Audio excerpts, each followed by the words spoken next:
রাধে রাধে বন্ধুরা, চলে এসেছি পদ্মবাড়ি। দেখতেই পাচ্ছ একটি ইয়েলো পিওনির গাছ। এটি 2 মাস আগে বসিয়েছিলাম, কোনো ফুল পাচ্ছি না, আবার পাতা শুকিয়ে যাচ্ছে। এটি আমি তলায় হাত দিয়ে দেখলাম এর তলায় টিউবার হয়ে গেছে। এটি ডরম্যান্সিতে চলে গেছে, হিট ডরম্যান্সি। এটি গরমকালে গরম বৃষ্টি এই হচ্ছে বলে এই ওয়েদারে হিট ডরম্যান্সি চলে গেছে। প্রথমে তোমাদেরও গাছে ফুল ফুটছে না কি ফুটছে দেখবে, তারপর হাত দিয়ে দেখবে নিচের টিউবারে মোটা মোটা কিছু লাগছে নাকি হাতে।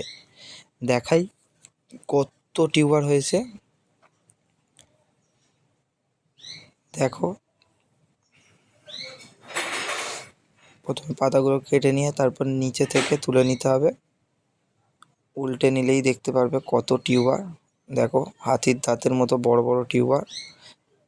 এগুলোকে কাঁচির সাহায্যে কেটে ধুয়ে পরিষ্কার করে রাখলেই আবার বসাতে হবে। পদ্ম গাছ বসাবে আর তার পিছনে হ্যাপা পোহাতে হবে না, এমন হবে। দেখো,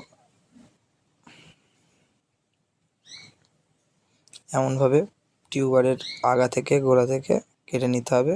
সরু সরু অংশগুলো যেখানে শেষ হয়েছে সেইখান থেকে কেটে নিতে হবে। দেখতেই পাচ্ছ কতগুলো টিউবার। আস্তে আস্তে ছাড়িয়ে নেবে, কারণ টিউবার খুব নরম হয়। সরু জায়গা যেখানে জয়েন্ট হয়েছে সেখান থেকে কেটে কেটে রেখে দেবে।